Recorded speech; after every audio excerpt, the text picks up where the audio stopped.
Olá a todos, sejam bem-vindos a um mini curso Nanoestruturas e Biomoléculas da Teoria à Prática em Terapias e Diagnósticos no primeiro Congresso Nacional de Biotecnologia Online. O meu nome é Natália e eu estarei ministrando esse mini curso para vocês hoje. E antes da gente adentrar nos conceitos, nas aplicações e também nos produtos que já existem, que englobando, né, essa temática, eu vou me apresentar. Quem sou eu? Vocês já devem ter percebido pelo meu sotaque que eu sou de Olinda, Pernambuco, mas eu sou formada em biotecnologia pela Universidade Federal da Paraíba, no campus de João Pessoa. Eu me formei em 2019 e logo eu comecei o meu mestrado em tecnologia bioquímico-farmacêutica na Faculdade de Ciências Farmacêuticas da USP. E assim que eu terminei o mestrado, eu iniciei meu doutorado esse ano em tecnologia das fermentações pela mesma instituição e no mesmo laboratório. Além disso, eu tenho especialização em química analítica e data science e big data. Mas algo que eu queria chamar a atenção para vocês é que em todos os passos da minha carreira acadêmica, eu sempre trabalhei com nanobiotecnologia, mais especificamente com o desenvolvimento de nanocarreadores para o delivery de biomoléculas e fármacos tradicionais e biofármacos.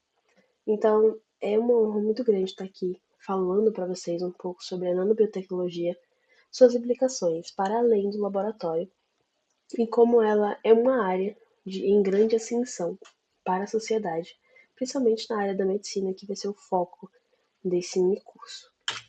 Como objetivo desse mini curso, eu tenho em trazer para vocês uma compreensão mais aprofundada das principais nanoestruturas utilizadas em biotecnologia e como a gente consegue explorar as propriedades que esses materiais, essas nanoestruturas, elas vão apresentar na escala nanométrica e como elas interagem com as biomoléculas.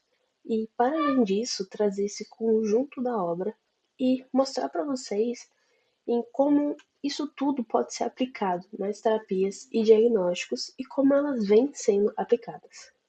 Mas, para começar, eu trouxe para vocês esse conceito de biomoléculas da European Commission, onde eles dizem que uma biomolécula é um composto químico encontrado em organismos vivos. Isso inclui produtos químicos compostos principalmente de carbono, hidrogênio, oxigênio, nitrogênio, enxofre e fósforo. Biomoléculas são os blocos de construção da vida e desempenham funções importantes em organismos vivos. Como a gente pode observar nesse slide, alguns tipos de biomoléculas são os carboidratos, lipídios, proteínas, ácidos nucleicos. E se a gente for extrapolar um pouco dessas biomoléculas em vivo, mas para produtos que já existem, já são utilizados nessa área médica, nós temos os anticorpos monoclonais e também temos as vacinas de mRNAs. Então, dá para entender que a compreensão dessas biomoléculas e como elas vão agir não apenas nos organismos vivos, mas também as suas características e as suas propriedades, isso vai permitir que a gente consiga criar soluções inovadoras, não apenas para a saúde, mas também para a agricultura, o meio ambiente, entre outros setores da sociedade. Então, eu tenho uma pergunta para vocês já irem começando a desenvolver esse, esse questionamento, esse pensamento crítico em relação a isso que a gente aprende, né, na universidade, em que vocês já pensaram como a composição molecular dessas biomoléculas e de outros produtos vai impactar desde o funcionamento do nosso corpo até os avanços tecnológicos como terapias gênicas e nanomedicina? Se não, hoje vocês vão pensar bastante em relação a esse assunto.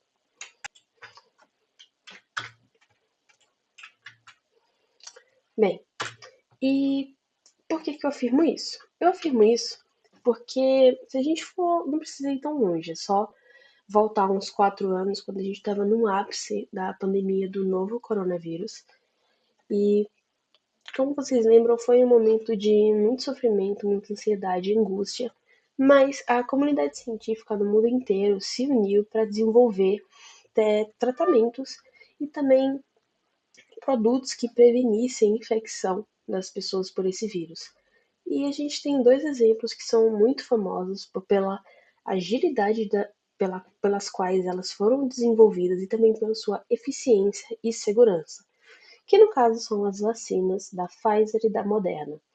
Elas são o exemplo mais próximo e que eu posso trazer aqui nesse momento para vocês verem o quanto a nanobiotecnologia, que por mais que a gente não tenha esse costume de ouvir tanto no nosso dia a dia, nos noticiários e até mesmo nas faculdades, como ela é algo que está sendo destaque em produtos que estão revolucionando a sociedade como um todo. Porque essas vacinas, elas trouxeram uma tecnologia inovadora, se a gente for parar para analisar como elas se diferenciam dos métodos de vacinas tradicionais. Não que as tradicionais elas não sejam interessantes, mas a inovação é algo que é inata do ser humano. A gente sempre quer soluções que sejam mais eficientes, que sejam mais precisas e que sejam seguras, obviamente.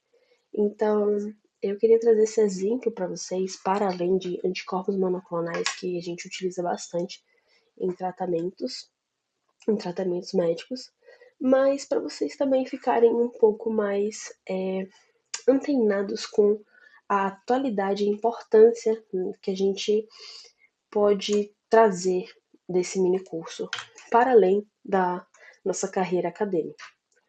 Então, vamos dar início à primeira parte desse mini curso, onde eu vou trazer uma introdução e alguns fundamentos sobre a nanobiotecnologia, a começar pela escala nanométrica e suas propriedades, indo então para os tipos de nanocarreadores, para finalizar com uma encapsulação e liberação de moléculas.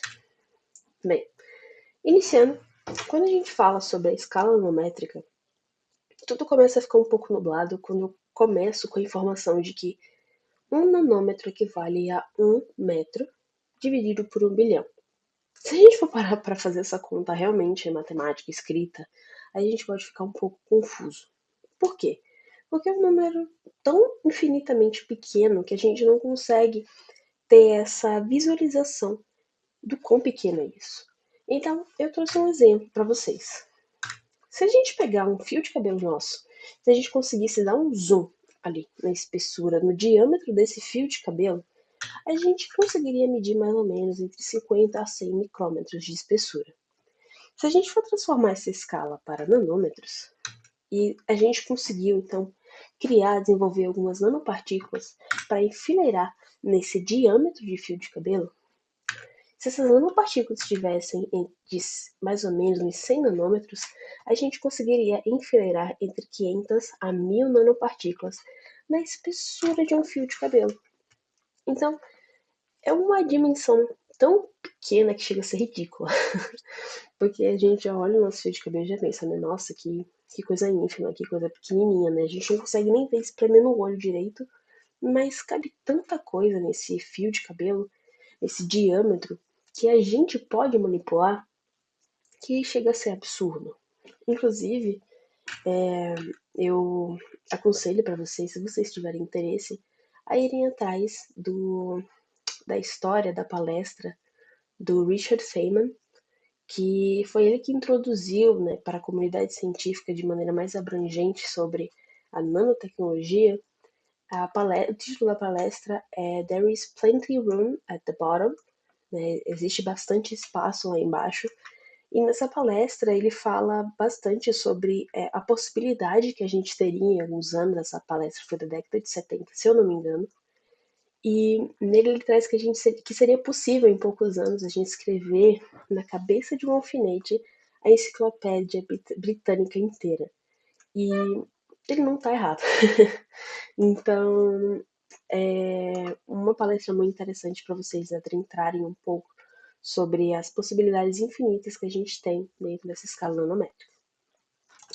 Mas esse slide aqui eu trouxe para vocês uma comparação entre a escala macroscópica que a gente pode observar e a escala nanoscópica.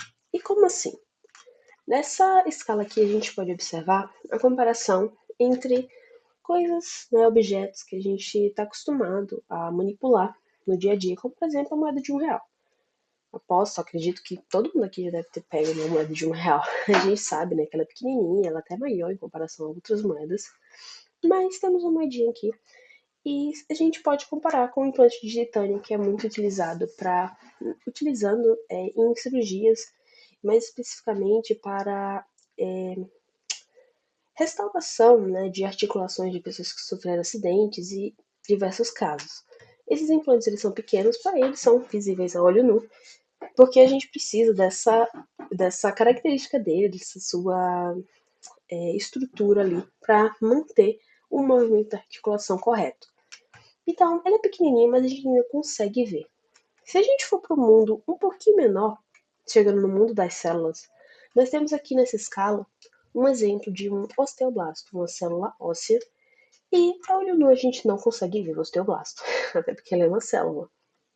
Mas se a gente utilizar um microscópio óptico, que a gente tem uma maior afinidade, a gente geralmente tem em algumas escolas, ensino médio, alguns laboratórios de biologia, a gente tem acesso a esses microscópios e a gente pode observar no tecido histológico, a gente pode observar essas células. E isso já é algo muito pequeno, porque a olho nu a gente já não consegue observar, a gente precisa do auxílio de uma tecnologia, de um equipamento. Então, o mundo, né, das células e bactérias já é algo pequeno que muita gente, assim, talvez não tenha tanta dificuldade em imaginar o quão pequeno é.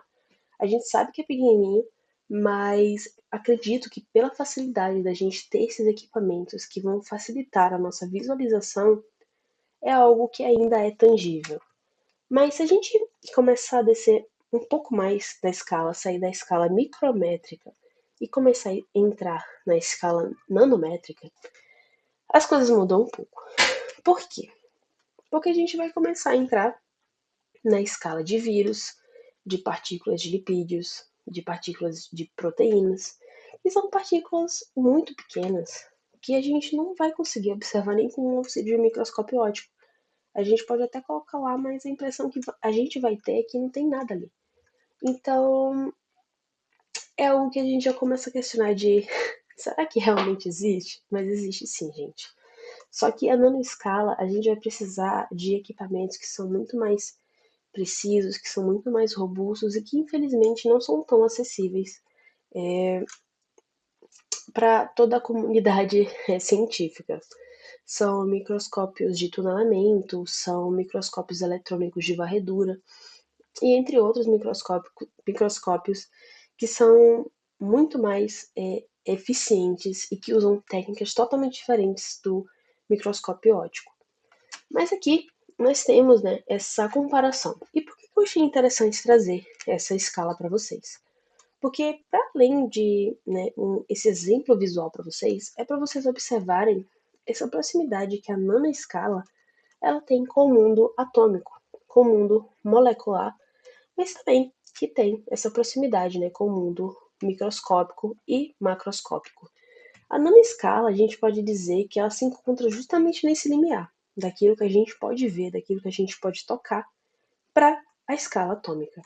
E essa proximidade com a escala atômica, mas ao mesmo tempo não participar dela, vai trazer um conjunto de características super especiais para os materiais que se encontram nessa escala, que vão se encontrar entre 1 a 1000 nanômetros de qualquer tipo de tamanho, seja espessura, diâmetro, altura, qualquer uma dessas escalas. E como assim?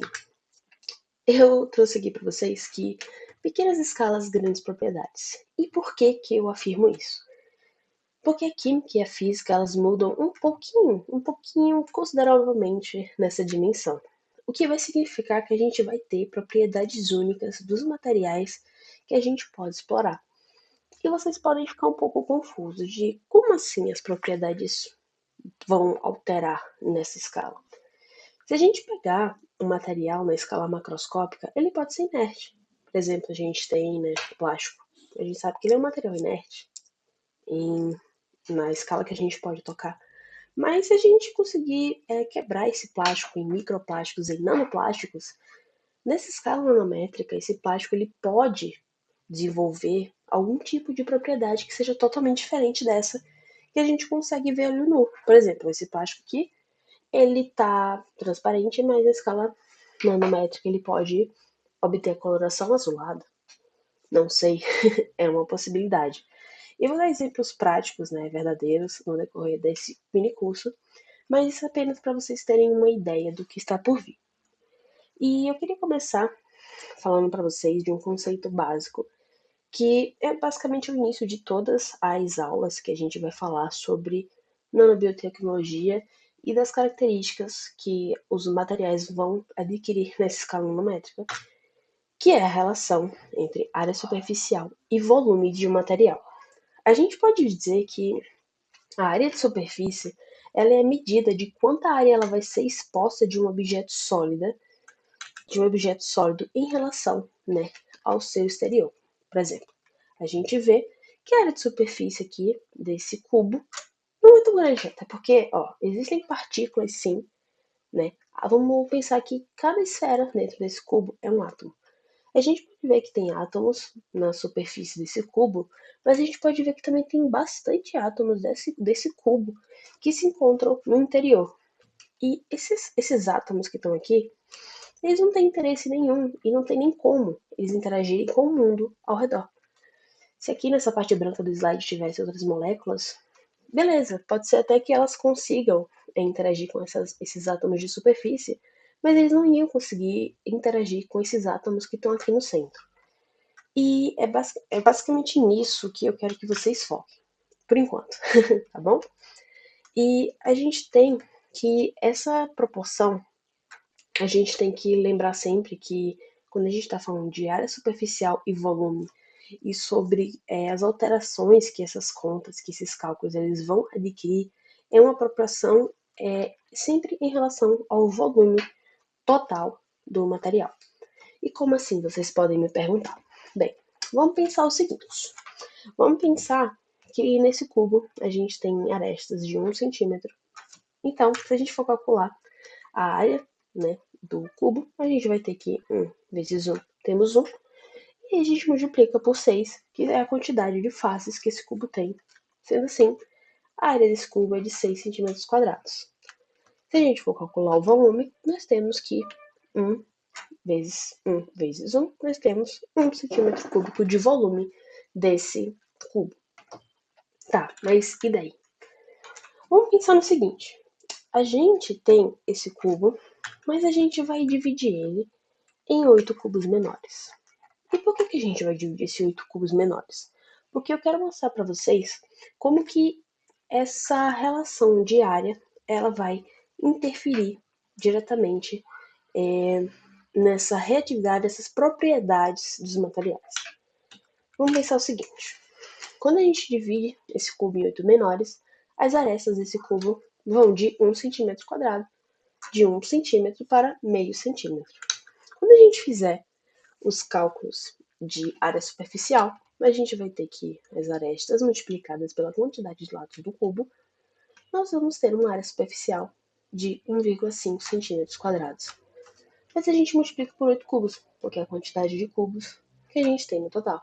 Então, a área superficial total agora desse mesmo cubo, porém dividido por 8, é de 12 centímetros quadrados. E uma coisa muito importante que eu quero que vocês percebam é que o volume não alterou. A gente diminuiu, né, obviamente, as arestas desse cubo, mas a gente não teve perda de material. O volume disso daqui segue o mesmo desse. E se vocês não conseguem visualizar isso, se a gente fizer o cálculo do volume por um cubo, nós temos que meio ao cubo é igual a 0,125 centímetros cúbicos vezes 8 cubos que nós temos, e vai dar igual ao volume de 1 centímetro cúbico. Então, a gente continua com o mesmo volume que a gente tinha inicialmente, mas como a gente conseguiu dividir esse material em 8, a área total ela dobrou para 12 centímetros cúbicos. Então, esse conceito de que as partículas elas vão se tornar tão pequenas que elas vão ganhar uma superfície imensa em relação ao seu volume, ela vai aumentar muito a reatividade desse material. E esse aumento de reatividade é o que vai ser responsável por muitas das características que os materiais vão adquirir na escala nanométrica. Então, se a gente parar para pensar em relação a nanopartículas, por exemplo, a gente tem que uma partícula de tamanho de 3 nanômetros, ela tem basicamente 50% de todas as suas partículas na sua superfície. Mas se a gente aumenta de 3 nanômetros para 30 nanômetros, a gente tem que basicamente na superfície dessas nanoestruturas de 30 nanômetros decai para 5%. Então, a gente consegue observar que realmente, quanto menor a partícula, a maior é a sua superfície em relação ao volume total do material que a gente está usando. Então, essa é uma das. Eu acredito que essa é uma propriedade muito interessante. Eu acho que é uma das mais importantes que a gente tem quando a gente fala da nanoescala e das propriedades que a gente vai observar nesse mundo nanoscópico. Mas essa não é a única.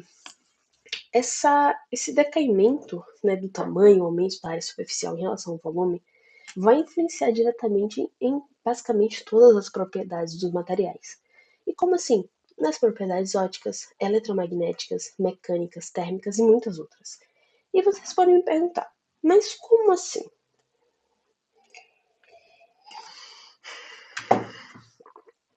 Eu trouxe esse exemplo para vocês porque eu gosto muito dessa imagem.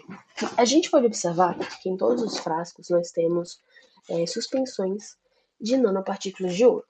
Essa primeira solução é a solução mãe, que deu origem a todas as outras, de ouro em partícula do tamanho que a gente está acostumado, por isso essa coloração amarelada.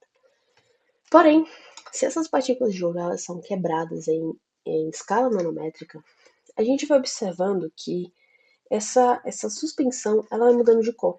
Quanto maior foram as nanopartículas, maior, mais azulada vai ser a coloração. Ou seja, a solução de ouro que a gente está acostumada, que o ouro tem essa coloração específica amarelada, ela vai mudar. Ela vai ficar azulada. Então isso aqui é ouro, isso aqui é ouro, isso é ouro e isso aqui é ouro. Essa solução, essa suspensão rosada, ela contém partículas de ouro menores do que essas aqui. Então, quanto menor for o diâmetro dessas nanopartículas, mais avermelhada essas nanopartículas vão aparentar. Então, até uma característica que a gente consegue dizer que é única, ou então que é marcante de determinado material. Na escala macroscópica, não quer dizer que essa característica ela vai continuar na escala nanométrica. Uma outra característica é que as características térmicas elas vão mudar em alguns tipos de materiais. Como, por exemplo, vocês já devem ter ouvido falar nas nanopartículas superparamagnéticas. E essas nanopartículas, quando elas são submetidas a campos magnéticos alternados, elas vão conseguir converter energia magnética em calor. E esse tipo de nanopartícula que possui essas propriedades, elas são muito interessantes no tratamento de alguns tipos de neoplasias, porque elas podem influenciar diretamente e no tratamento de tumores localizados. Então, essa característica de conversão de energia eletromagnética em calor, ela é algo que a gente só observa na escala nanométrica, que alguns materiais metálicos, eles acabam adquirindo nessa escala nanométrica. E um exemplo clássico que com certeza todo mundo aqui já ouviu falar, que são os nanotubos de carbono, que basicamente eles são materiais extremamente leves e vão apresentar propriedades mecânicas excepcionais, porque elas vão ser compostas por átomos de carbono que vão ser conectados em uma rede hexagonal. E isso vai dar aos materiais que possuem ele em sua composição essa, essa resistência infinitamente maior do que de outros materiais. Mas ao mesmo tempo, por ele obter esse formato e a presença desses espaços vazios, entre aspas, entre esses conjuntos de átomos, vai fazer com que esse material ele seja extremamente leve, mas ao mesmo tempo ele seja extremamente resistente. Então, esse tipo de material, vocês sabem que eles são usados, né, naves espaciais e até alguns tipos de dispositivos médicos e próteses. Então, essas alterações nas propriedades dos materiais vão tornar as nanoestruturas deles muito úteis em diferentes áreas para além da medicina. Como, por exemplo, na eletrônica que a gente usa basicamente os nossos celulares hoje em dia, eles apresentam nanopartículas em sua é, em sua placa-mãe.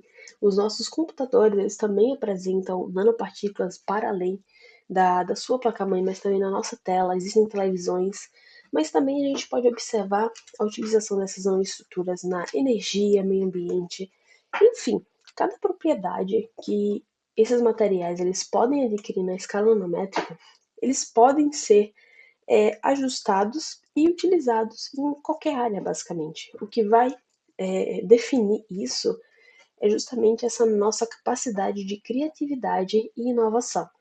Então, isso é algo que eu realmente gosto muito na nanobiotecnologia, nessa área mais específica de materiais, porque o céu é o limite.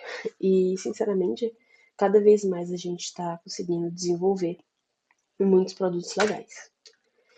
Mas aí, focando um pouco na utilização de nanoestruturas, vocês podem me perguntar: por que a gente deve utilizar nanoestruturas, né? Se você está falando de todas essas características interessantes que os nanomateriais eles podem obter nessa escala, por que usar especificamente nanoestruturas?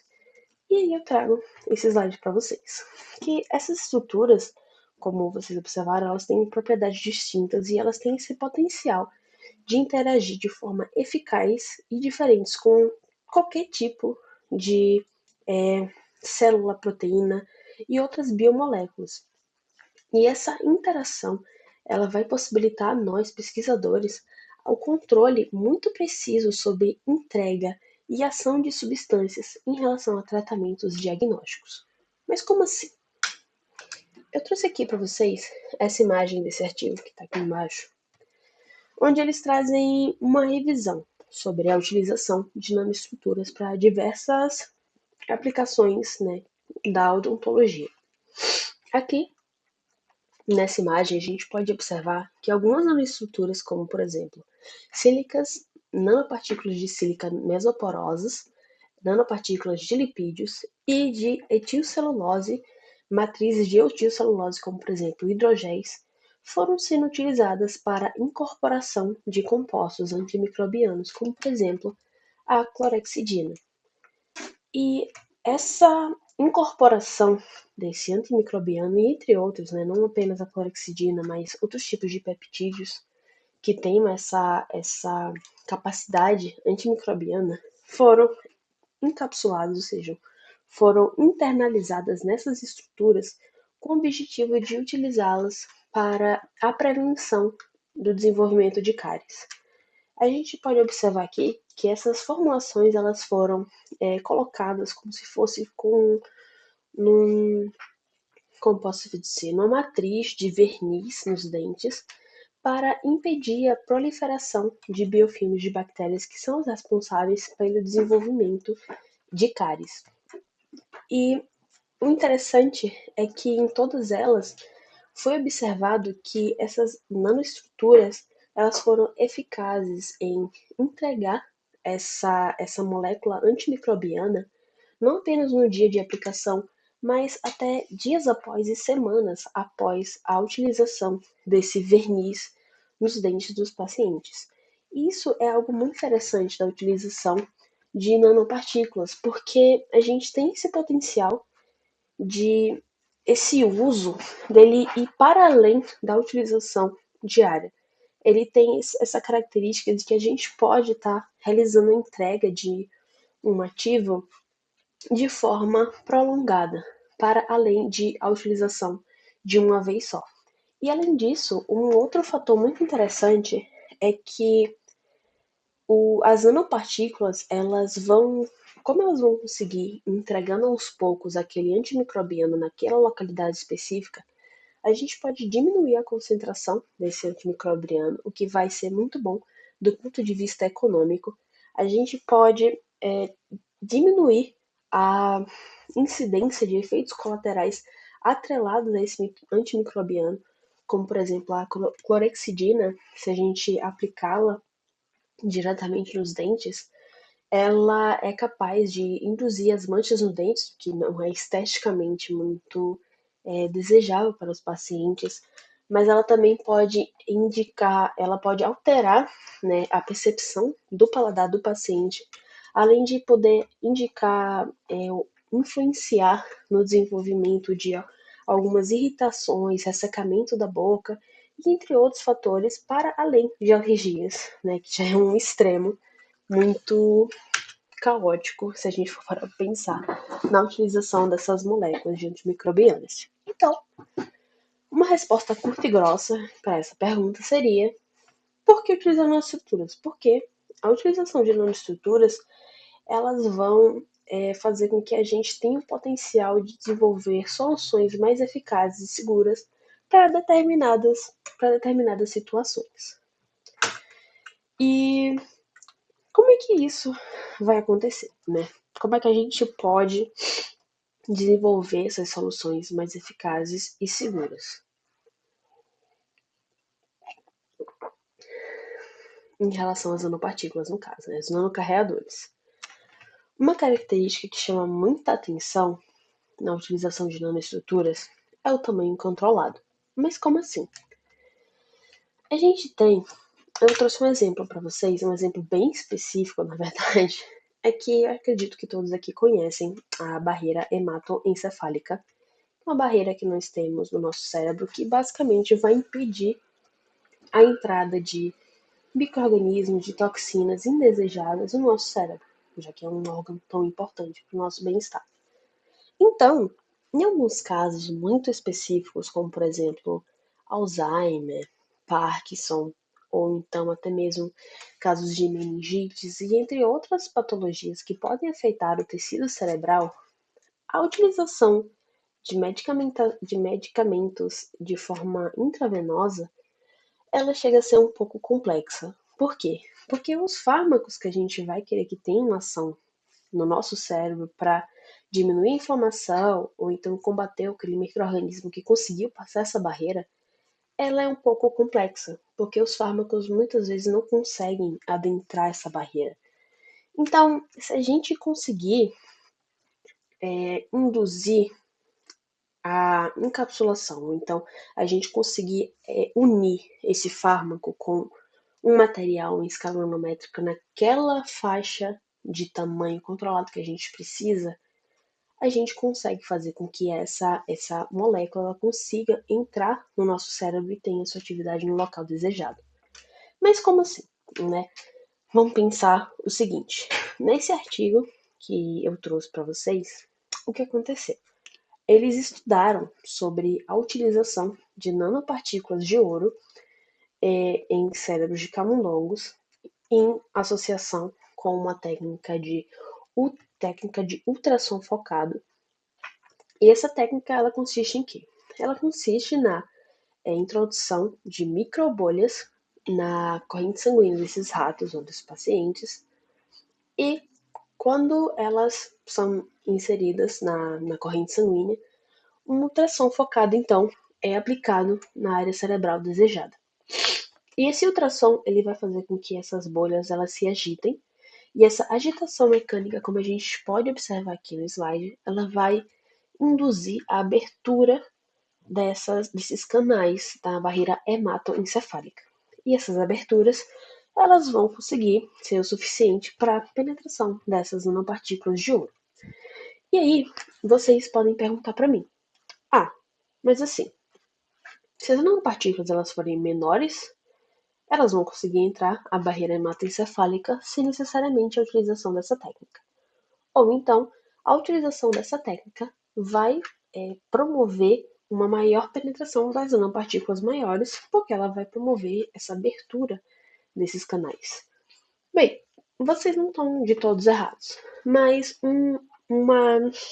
como posso dizer, uma conclusão muito interessante desse artigo em específico é que os autores perceberam que não apenas não é apenas porque as nanopartículas menores de 3 nanômetros, por exemplo, elas são menores, elas vão ter uma maior penetração nessa, por essa barreira do cérebro, e nem só porque as partículas maiores de 120 nanômetros, mais ou menos, elas foram maiores, só por isso que elas não vão conseguir entrar. Não, eles perceberam que, por exemplo, as melhores nanopartículas que conseguiram a melhor permeação por essa barreira foram justamente as nanopartículas de tamanho médio, de 15 nanômetros aproximadamente. E aí, vocês podem perguntar, ué, mas por que não foram as de menor tamanho que tiveram a maior penetração por essa barreira? Uma das possíveis conclusões que a gente pode tirar disso é que quanto menores as nanopartículas, mais facilmente elas vão ser excretadas pelo nosso sistema, especialmente o nosso sistema renal, que ele é muito eficaz nesse clearance de moléculas muito pequenas. E a gente pode falar que, né, por questões lógicas, questões espaciais e histéricas, essas nanopartículas maiores, elas não conseguiram, não tiveram tanta eficiência para adentrar essa barreira hematocefálica justamente pelo seu tamanho. Mas por que que essas nanopartículas médias elas tiveram melhor, esse melhor rendimento? Foi justamente por não serem tão grandes a ponto de não conseguirem passar a barreira, mas também de não tão pequenas de serem retiradas da corrente sanguínea pela nossa filtração glomerular renal. Então, essa possibilidade que a gente tem de controlar o tamanho da nanopartícula, de controlar o tamanho do carreador, da vesícula ou da estrutura que vai carregar o ativo que a gente quer para determinada localidade, é um ganho muito grande, porque a gente consegue burlar alguns sistemas que a gente tem no nosso organismo, que são muito eficientes.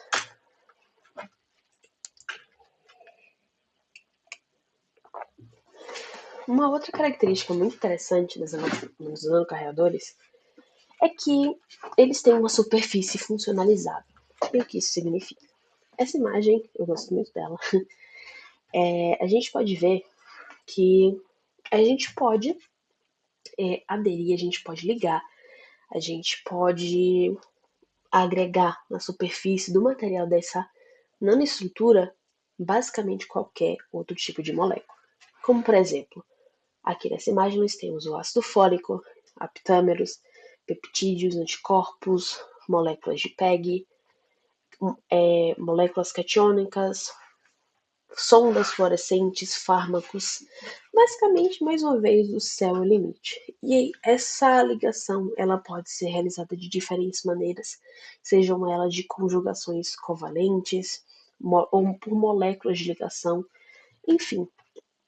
A química ela traz essa possibilidade muito interessante para a gente de uma diversidade, né, uma gama muito grande de reações que a gente pode utilizar para unir duas moléculas umas às outras.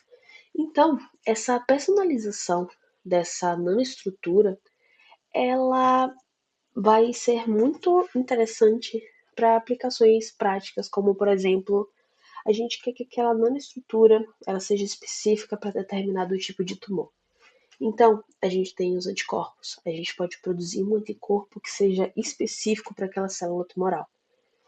Então, a gente tem aqui a nossa nanopartícula, a gente encapsula uma biomolécula que tem potencial contra aquele tumor, mas a gente coloca aqui na superfície dela só anticorpos específicos para o tumor X. Então, a gente coloca na corrente sanguínea do paciente. E então, quando a corrente sanguínea levar as nanopartículas para o local onde aquele tumor está, os anticorpos vão se ligar aos antígenos presentes no tumor e vão então acumular essas estruturas ali.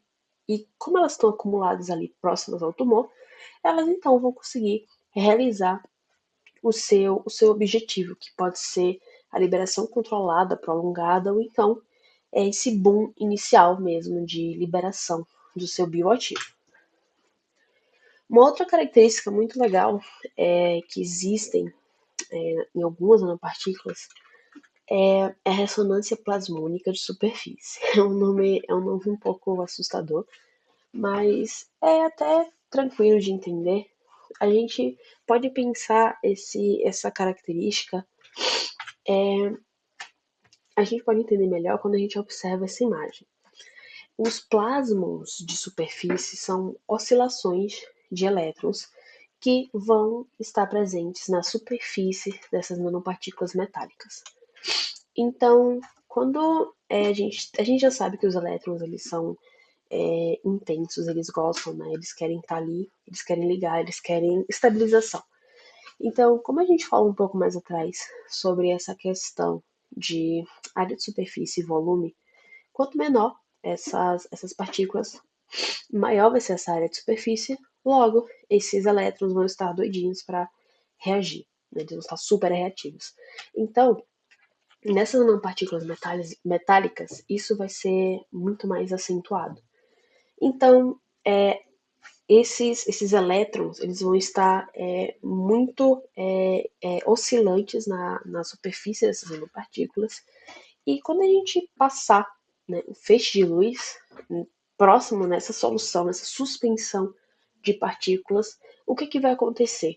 Quando a luz incidente ela possuir uma frequência específica, ou seja, se o comprimento de onda dessa luz ela for próximo ao tamanho dessas nanopartículas, essas oscilações elas vão ser excitadas, o que vai gerar um fenômeno chamado de ressonância.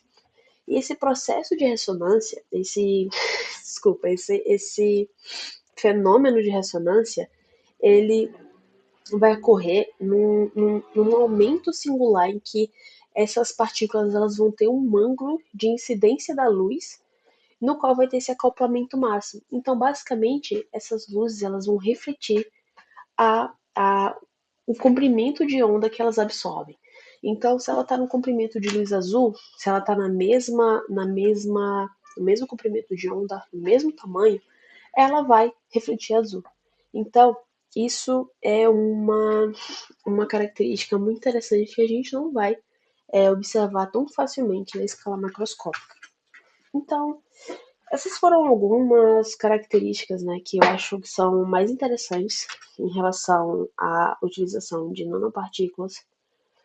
E agora eu vou inserir um pouco, né, para vocês a terminologia que eu estou falando aqui, né, nanoestruturas, nanocarreadores, mas eu não expliquei para vocês o que elas são.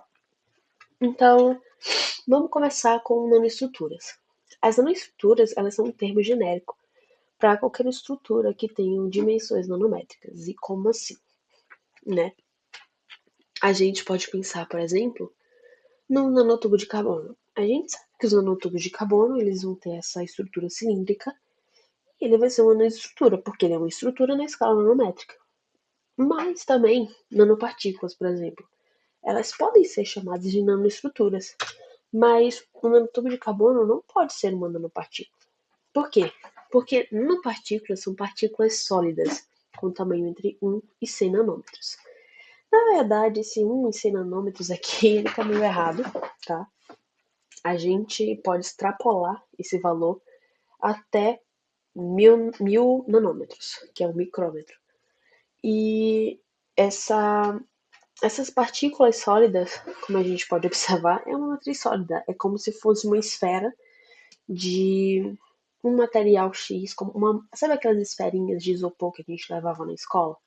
Pronto, a gente pode se assemelhar uma nanopartícula com aquelas esferas de isopor, porque ela é densa, ela é completa, ela é toda empacotada num único ponto. Mas nanopartículas são diferentes de nanocápsulas. E como assim? As nanocápsulas são uma nanoestrutura com núcleo e casca, né? Em inglês a gente chama de core shell. Mas como assim? A gente pode pensar como uma bolha de sabão. Por exemplo, a gente tem essa estrutura, né? Essa estrutura esférica, mas no interior a gente vai ter um líquido, então a gente vai ter, né? A gente pode ter até um pouco de semissólido, mas ela não é uma estrutura empacotada como aquela bolinha de isopor que eu comentei ainda agora. E a gente tem também os nanocarreadores, que eu tô falando bastante, né? que basicamente os nanocarreadores, eles podem ser qualquer uma dessas estruturas. Os nanocarreadores podem ser nanocápsulas, podem ser nanopartículas e podem ser qualquer outro tipo de nanoestrutura. Porém, o que vai diferenciar? Os nanocarreadores são sistemas que vão transportar moléculas ativas, sejam eles fármacos, genes, biomoléculas, o que for. Ele está transportando alguma molécula com algum tipo de atividade. Então, agora com esses termos né, explanados para vocês podem ter uma compreensão melhor de que tipo de estrutura que eu estou falando, pelo menos de forma estrutural. E por que eu trouxe essa terminologia agora? Porque eu vou entrar agora no tópico de tipos de nanocarreadores.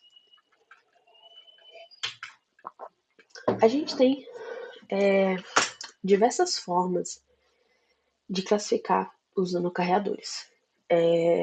Não existe um consenso único de como a gente classifica. Então, eu trouxe a classificação que mais acredito que seja mais compreensível. Eu trouxe os nanocarreadores vesiculares e os não vesiculares. Ou seja, se a gente voltar aqui na nossa terminologia, os vesiculares eles são basicamente essas estruturas de nanocápsulas, que vão ter essa estrutura de núcleo e casca. Então, eles vão ter esse interior não sólido, diferente das nanopartículas.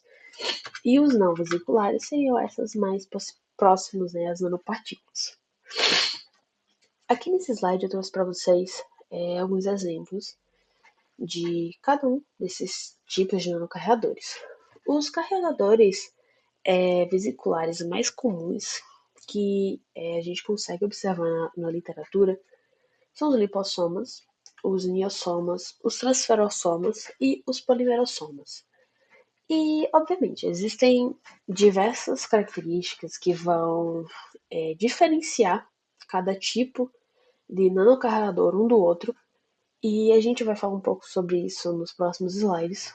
E a gente pode ter que os tipos mais comuns de nanocarregadores não vesiculares são as microemulsões, as nanoemulsões, as nanopartículas lipídicas sólidas e as micropartículas poliméricas. E a gente pode observar uma das grandes diferenças deles são também o seu tamanho. A gente vê aqui que os lipossomas têm esse range, né, essa variação de tamanho entre 15 a 500 nanômetros. Os niossomas têm um tamanho ali um pouco menor de 100 nanômetros, os transferossomas um pouco menores de 300 nanômetros, enquanto os polimerossomas eles têm né, uma maior, um maior range, uma maior variação de tamanho entre 50 nanômetros e muitos micrômetros. Então, os polimerossomas eles são muito grandes. E se a gente reparar, a mesma coisa acontece nos sistemas não vesiculares. E por que tem essa variação tão grande? Porque, como eu falei lá no início, basicamente, quando a gente está falando de nanobiotecnologia, o céu é o limite. Então, os polimerossomas eles são muito utilizados atualmente como posso explicar? Eles mimetizam as células biológicas do nosso organismo. Então, basicamente, eles são utilizados em laboratório para mimetizar como funciona o nosso organismo e como a gente pode alterar o funcionamento de algumas células. Então, ele é muito utilizado para isso. Mas também existem estudos, eu mesmo né, trabalho com um pouco desses polimerossomas no meu mestrado. Eu estava desenvolvendo uma formulação de polimerossomas com enzima catalase para utilização tópica, visando uma proteção contra o efeito da radiação ultravioleta na nossa pele. Então, essas nanoestruturas, esses nanocarreadores, eles são muito versáteis.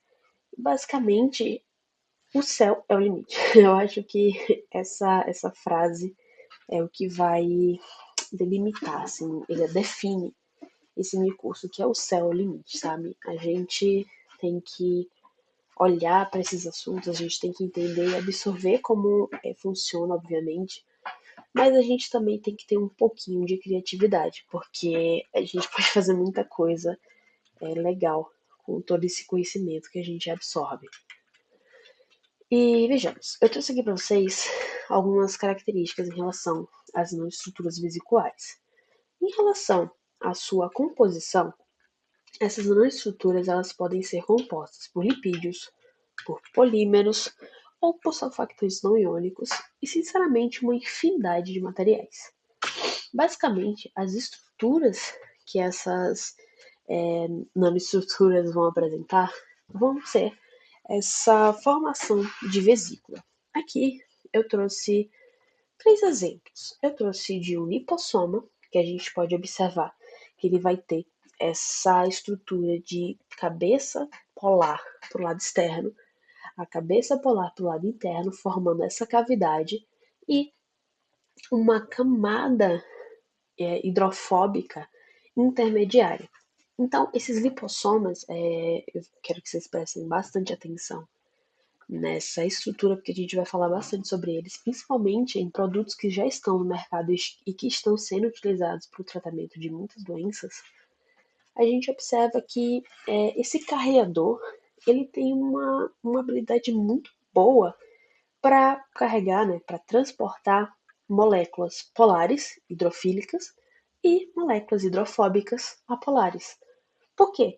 Porque assim, a gente tem que pensar que o ativo, que a molécula, ela não necessariamente tem que estar encapsulada aqui no centro, na cavidade hidrofílica do lipossoma, mas ele pode estar aqui, ó, na camada hidrofóbica do mesmo.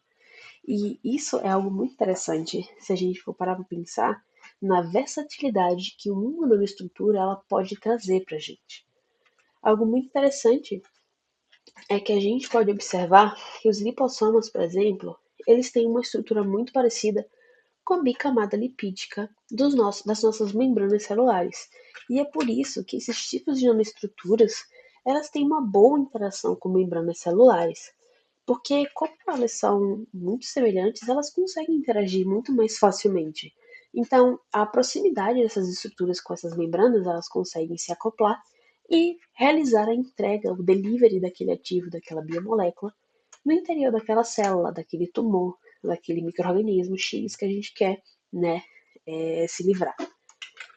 Então, essas estruturas vesiculares, elas são muito utilizadas por serem sistemas de liberação rápidos e terapias direcionadas, como eu acabei de comentar. E além disso, existem diferentes tipos de como essas nanoestruturas elas vão liberar o seu ativo, a sua molécula, o seu fármaco. Eles podem ocorrer, né, uma liberação por fusão, por ruptura da estrutura ou por mudanças de condições. Uma coisa muito interessante é que, por exemplo, mudança de condição. Como assim? No meu mestrado, eu trabalhei com os polimerossomas, que são análogos dos lipossomas, porém, no lugar de utilizar moléculas lipídicas, eu utilizo um polímero, tá? Que é o Pluronic L121, e ele tem uma característica muito interessante. O Pluronic L121, ele é insolúvel em água, né, em solventes hidrofílicos, a temperaturas abaixo de 25 graus. Em temperatura de 25 graus para cima, ou seja, temperatura ambiente, ele é solúvel, ele consegue formar essas estruturas e manter a sua estabilidade. Mas se a gente resfria essa suspensão de polimerossomas, o que acontece? Essas estruturas, como houve uma mudança de condição, ela vai se degradar, ela vai mudar de forma. Por quê? Porque ela não vai se sentir, ela não vai estar mais termodinamicamente numa conformação favorável por conta dessa mudança de condição. Então, isso é uma característica do polímero que eu utilizei, por exemplo, que a gente pode explorar num contexto X, que a gente quer que, por exemplo, quando aquele carreador chega em determinado local, a gente diminui a temperatura e aí ele vai mudar de conformação, ele vai se abrir e vai liberar o fármaco. Então, são várias características que a gente sempre tem que ter em mente quando a gente estiver desenvolvendo o nosso produto, porque, mais uma vez, o céu é o limite. Bem, um outro tipo de nanoestrutura são as nanoestruturas não vesiculares. E como assim? Assim como as vesiculares, essas estruturas elas podem ser construídas por lipídios, por polímeros, entre outros tipos de materiais. As mais comuns, né, nas estruturas não vesiculares, são as micro e nanoemulsões, micro e nanopartículas poliméricas e nanopartículas lipídicas sólidas. Aqui eu trouxe, né, um esquema visual de como essas nanoestruturas não vesiculares elas seriam. Se a gente pode pensar, por exemplo, mais uma vez naquela bolinha de isopor que a gente levava para a escola para fazer o planeta Terra. Ela é uma matriz sólida, ela é uma matriz compacta, densa, toda formadinha. Seja ela por lipídios sólidos, por exemplo, a temperatura ambiente, elas são ceras. Elas têm essa composição mais densa. Isso pode acontecer também com alguns tipos de polímeros. E como a gente pode observar aqui, o bioativo, o fármaco, a biomolécula, ela vai estar justamente presa nesse emaranhado de moléculas que vão compor essa nanoestrutura. E essas nanoestruturas, elas vão ter um mecanismo de liberação diferente das nanoestruturas vesiculares, por exemplo. Elas vão ter um mecanismo de liberação por difusão ou degradação. E como assim? No caso, como essas nanoestruturas elas são de matriz sólida, o que vai acontecer? Com o tempo, a sua estrutura, o seu material, ele vai sendo degradado, por exemplo, por diferentes tipos de enzimas no nosso organismo. Então, com o tempo, ela vai perdendo a sua estrutura e as moléculas que estão nesse emaranhado de polímeros, esse emaranhado de lipídios, elas vão acabar sendo liberadas. Então, elas vão ser liberadas por degradação ou difusão naquele meio. E isso vai trazer uma característica muito interessante para esses tipos de estruturas, que é essa capacidade de servirem como sistemas de liberação controlado e sustentável. O que isso significa? Significa que essas estruturas elas podem ser utilizadas em casos de que, para o tratamento daquele determinado patógeno, por exemplo, a gente precise que exista um, um consumo, né, uma atividade constante naquela concentração daquele fármaco ou biomolécula constante por um determinado tempo. Por exemplo, antibióticos. A gente sabe que se a gente tomar, a gente tem que tomar antibiótico uma vez a cada 12 horas, uma vez por dia, por um determinado tempo, para que ele realmente consiga atingir o seu objetivo, que é livrar a gente daquele patógeno e fazer com que ele não desenvolva nenhum tipo de resistência àquele antibiótico X. Mas isso é um problema. Por quê? Porque geralmente as pessoas esquecem de tomar, ou então simplesmente acham que só porque não estão sentindo mais os sintomas daquela garganta inflamada, ela não vai precisar mais tomar aquele antibiótico. E aí, isso aumenta as chances do desenvolvimento de resistência bacteriana e também é, traz uma problemática muito grande em relação, né, à adesão a esse tratamento. Então, se a gente consegue criar um produto que consiga liberar aquele antibiótico naquele local de forma sustentada por um tempo que faça com que você tome aquele remédio, no lugar de tomar 2 vezes por dia, tome ele uma vez a cada 3 dias, ótimo, porque isso vai garantir que aquele medicamento está fazendo a sua atividade no local desejado, na concentração desejada e ainda vai diminuir as chances do paciente esquecer de tomar medicação. Porque no lugar de ter que tomar 6 vezes, ele vai ter que tomar uma vez a cada 3 dias. Então, isso traz um ganho muito grande para a adesão, né, do paciente também. Sem falar que essas estruturas elas trazem uma maior estabilidade para esse carregamento de biofármacos para aquele determinado tipo de objetivo. Eu trouxe aqui para vocês um slide que mostra o histórico, né, de utilização de nanopartículas de acordo com o tempo.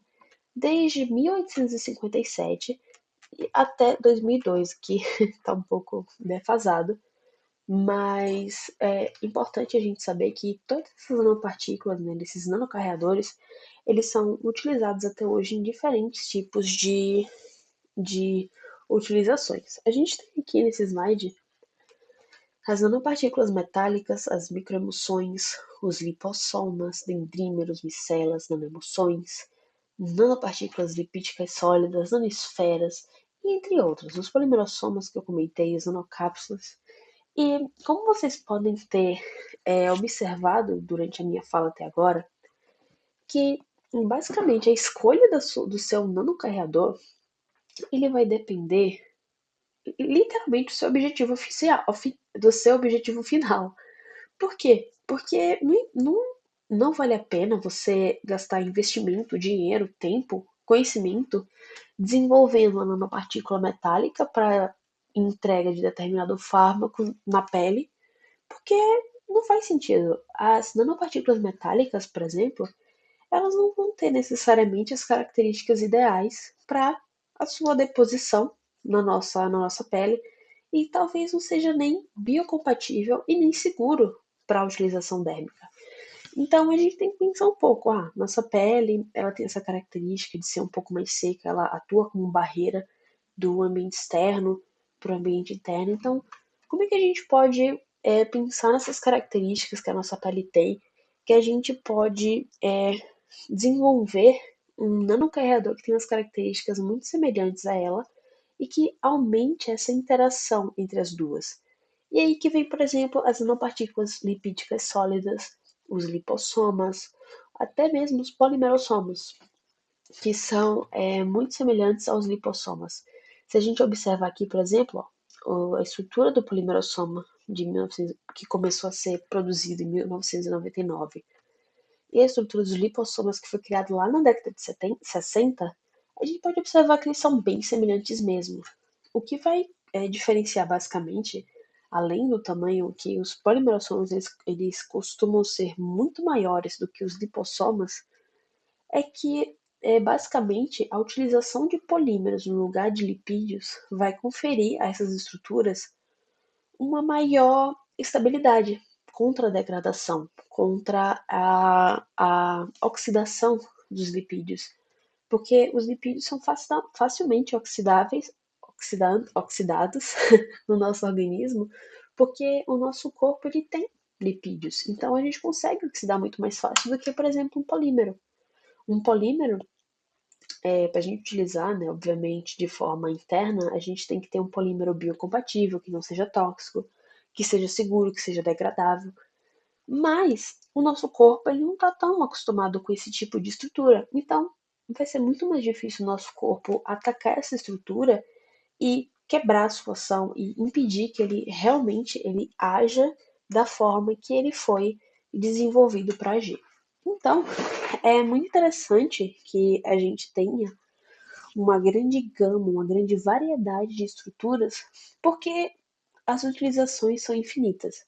A gente tem o desenvolvimento de produtos dérmicos, o desenvolvimento de produtos internos, o desenvolvimento de produtos ambientais, o desenvolvimento de produtos literalmente em todas as áreas. Então, as características desses produtos, desses materiais, eles têm que ser distintos, eles têm que ser variáveis. Então, a gente tem que entender o nosso objetivo final para poder escolher também o nosso tipo de nanocarreador.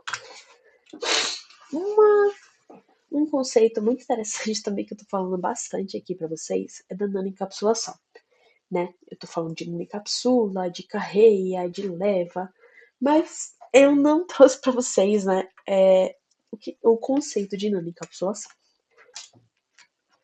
Esse conceito, ele traz a ideia de que é um processo de aprisionar moléculas bioativas dentro de uma estrutura protetora em escala nanométrica. Então a gente pega essas estruturas que eu acabei de mostrar para vocês e a gente observa que elas podem ser vesiculares ou não vesiculares, elas podem ser compostas de lipídios, de polímeros, de surfactantes, de uma variedade imensa de materiais. E a gente pode observar que elas podem ser montadas e estruturadas de diferentes formas.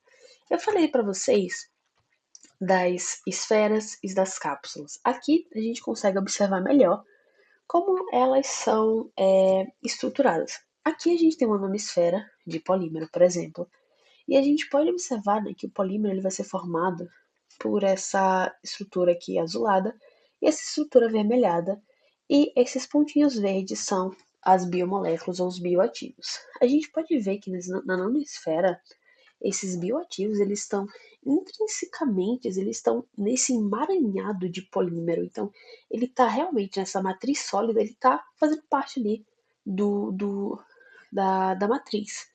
Enquanto, no caso das nanocápsulas, ela realmente está sendo elevada. É como se fosse uma bolha, e dentro dessa bolha tem uma cavidade, e nessa cavidade ela está lá, sendo carreada. Os bioativos estão lá dentro, e essa bolinha está lá levando esses bioativos para determinado local que a gente quer.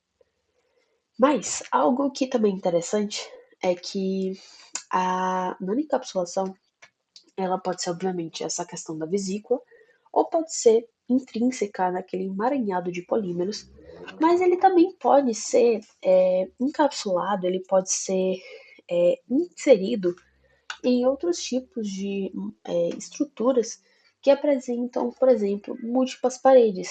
Como assim?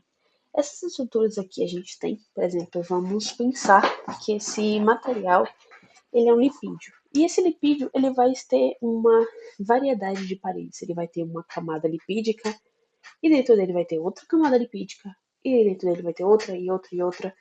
E em cada parede, entre essas paredes, pode ter esse bioativo de interesse. Aqui nesse imagem a gente só tem no centro, mas ela podia estar aqui, aqui, aqui, aqui.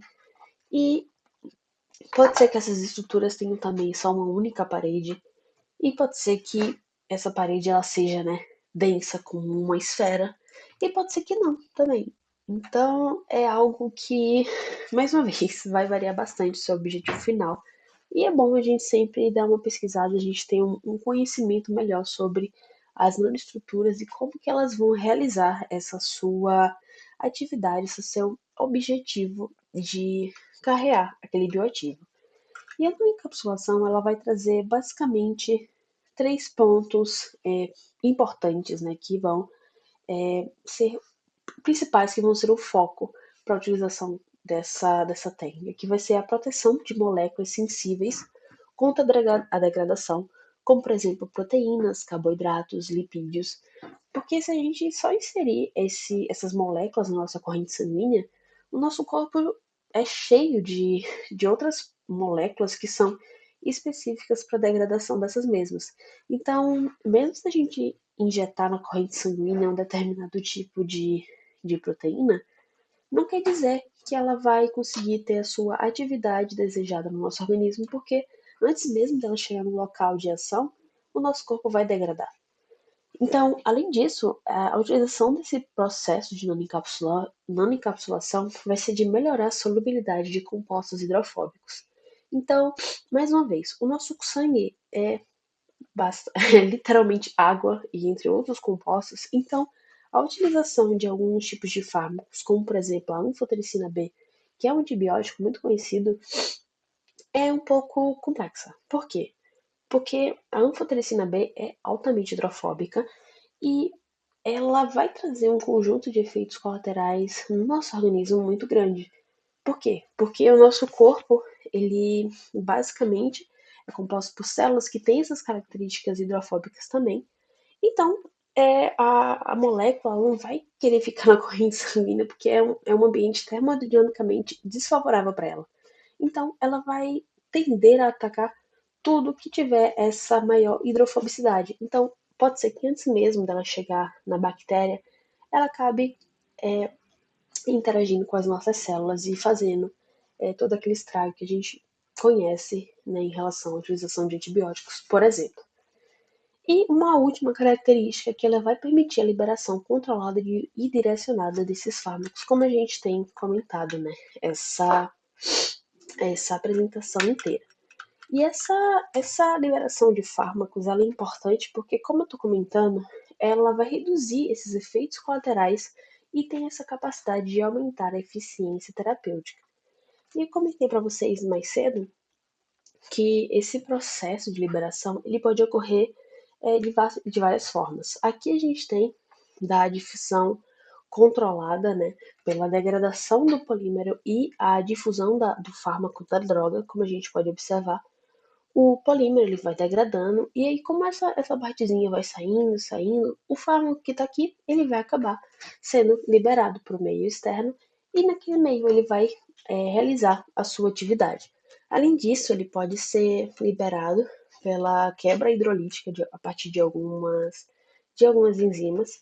E além disso, a gente do ambiente externo, a gente pode induzir a destruição daquela barreira e induzir a liberação daquele ativo, como eu estava comentando para vocês mais cedo, da utilização de nanopartículas magnéticas e sua capacidade de transformar, por exemplo, a energia magnética em calor.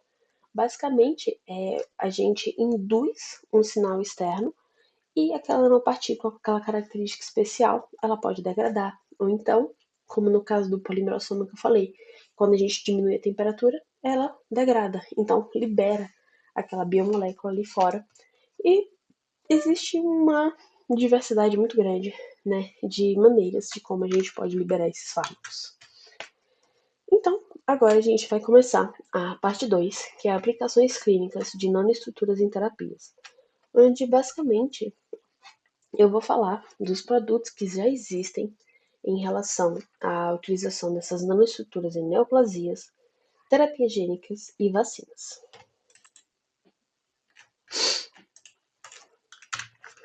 Aqui nesse slide eu trouxe para vocês uma tabela desse artigo que traz os nanocarreadores lipossomais que já foram aprovados pelo FDA e o EMA para utilização, né, em diferentes tipos de casos, como por exemplo, infecções fúngicas, tipos de sarcomas, de Kaposi, câncer de ovário, câncer de seios, aspergiloses, degeneração macular, no caso, degeneração ocular, e entre outros tipos especificamente de neoplasias. E eu trouxe algumas desses produtos para mostrar para vocês, né, como é que a gente pode ter isso na prática, né, no dia a dia. Para o tratamento de neoplasias, um fármaco que foi bastante importante, né? Foi um marco, porque ele foi o primeiro sistema de nanocarreador que foi aprovado não apenas para o tratamento do câncer, né? Mas, assim, no geral, foi um produto que chamou a atenção, né, da gente da academia, principalmente, é o Doxil.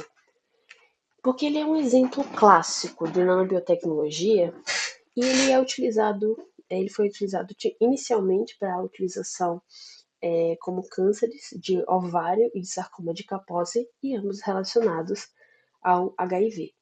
E esse Doxil, ele vai ser basicamente uma formulação de lipossomas, né, que estão na nanoescala, que eles vão apresentar essa característica de serem compostos por lipídios que vão ter essa cabeça polar e um corpo apolar. E nesse interior ele vai levar justamente esse ativo para esse determinado alvo específico. E algo que vai se diferenciar na utilização dessas nanoestruturas é que as nanoestruturas, nesse caso de tumores sólidos, elas apresentam uma característica muito especial, que é isso daqui. É o efeito de permeabilidade e retenção aumentada. A gente pode observar aqui nessa imagem que, em casos de tumores sólidos, a região que esse tumor se encontra, ele vai apresentar esse fenômeno que vai fazer com que o ambiente tumoral ele tenha essa maior abertura entre as células dos vasos sanguíneos, e essas aberturas e a presença de, entre outras moléculas, eles consigam fazer com que essas nanopartículas, quando cheguem aqui, elas tenham o tamanho ideal para fazer o quê? Para passar essa barreira e se agregarem e se chegarem ao ponto de se acumular no tumor. E como elas se acumulam no tumor, o que vai acontecer? Essa alta permeabilidade vai fazer com que essas partículas, elas, quando estão se agregando ali naquela região específica, elas vão acabar, né, liberando o seu ativo, o seu fármaco, fazendo com que a, a entrega do fármaco dos fármacos neoplásicos seja muito mais direcionada e eficaz. Porque se a gente parar para pensar, geralmente os casos de câncer, o que mais debilita o paciente é o tratamento, em relação ao tratamento, é que os fármacos eles não são muito específicos. Então, ele acaba não afetando apenas a região do tumor, a região afetada, mas também o organismo como um todo. Então, a utilização dessas nanoestruturas, ela possibilita que a ação daquele fármaco ele seja específica na região tumoral, que é na região que ela realmente precisa atuar, sem necessariamente, né, influenciar, impactar no organismo inteiro da pessoa, fazendo com que esse processo de tratamento ele não seja tão agressivo para o paciente. Um outro tipo de produto que é muito utilizado atualmente é o Ambisome, que ele é utilizado no tratamento de infecções fúngicas graves e, assim como o Doxil, ele é uma formulação lipossomal, ou seja, ele utiliza lipossomas, essas estruturas esféricas formadas por lipídios, para carrear a anfotericina B.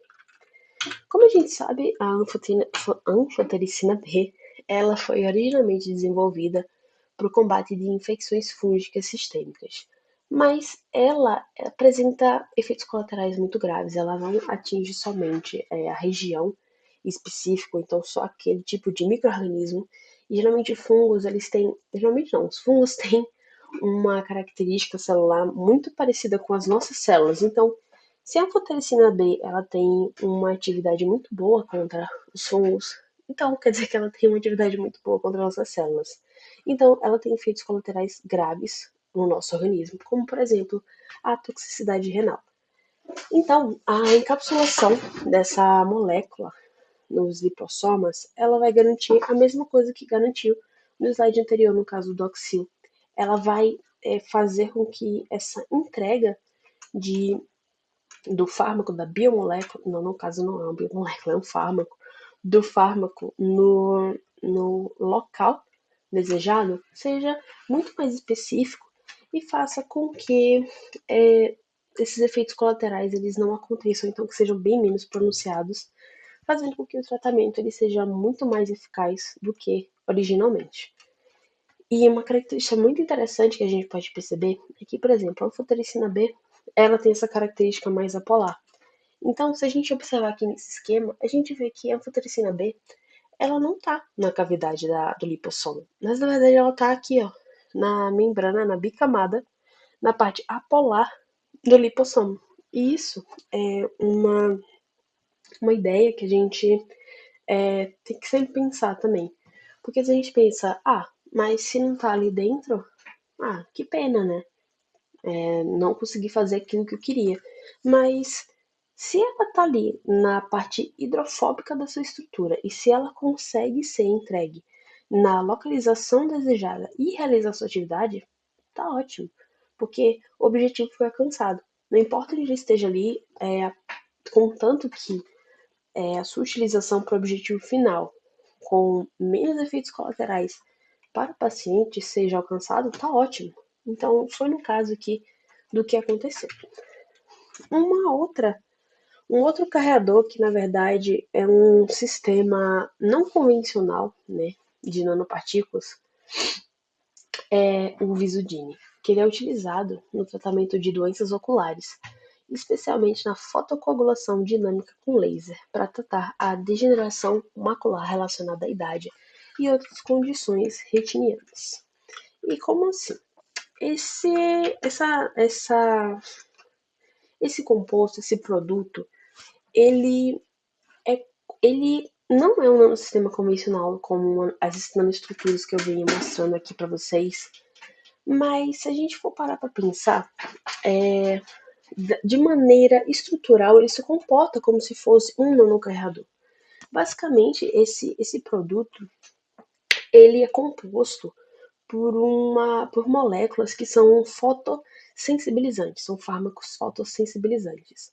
E ele vai ser administrado por via intravenosa, e a principal característica dele vai ser a capacidade de se acumular seletivamente em células danificadas da retina. E depois de a gente administrar de forma intravenosa, o que vai acontecer? E ele se acumular nos olhos do paciente. O médico vai então ativar uma luz laser nessa retina do paciente e vai ativar esse Visudine, vai ativar o princípio ativo que se chama verteporfin. E essa molécula, quando ela é ativada por essa luz laser, ela vai desencadear uma reação fototóxica que vai destruir os vasos sanguíneos anormais e danosos presentes ali na retina, como a gente pode observar aqui na imagem. Então, mesmo que não seja uma nanoestrutura literalmente ao pé da letra, como a gente está falando aqui, a gente tem que também extrapolar às vezes um pouco a mais para a gente entender que a gente pode sim se aproveitar não somente das características que os materiais eles vão apresentar nessa escala nanoscópica e nessa escala, né, ali um pouco da escala perto próxima da escala atômica.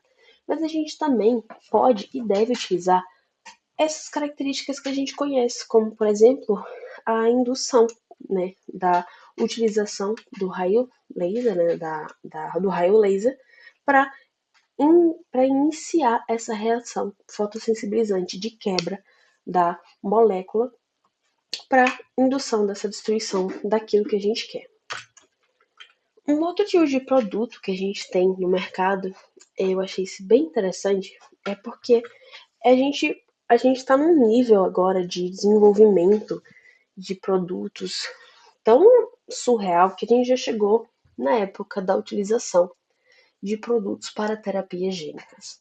A primeira terapia gênica baseada em RNA de interferência foi aprovado pelo FDA em 2018 e ele se chama Onpattro. Ele vai utilizar nanopartículas lipídicas para entregar um RNA de interferência ao fígado dos pacientes para tratar a amiloidose hereditária mediada por transtirretina. E, gente, isso é tão, tão surreal para mim que quando eu li sobre isso eu fiquei abismada, porque doenças genéticas são, eu acredito que são um dos os casos mais complexos, eu acho que da biologia e da medicina desde sempre, né? Porque são casos que nunca tiveram tratamento, nunca tiveram cura. Então, a partir do momento que a gente consegue desenvolver a nossa tecnologia e a nossa ciência para o desenvolvimento de produtos que a gente consegue reverter isso, é muito incrível, né? Para mim. Então, qual é o mecanismo de ação desse Onpattro, né? Esse medicamento, ele utiliza essa tecnologia de nanoestruturas para carrear um RNA de interferência.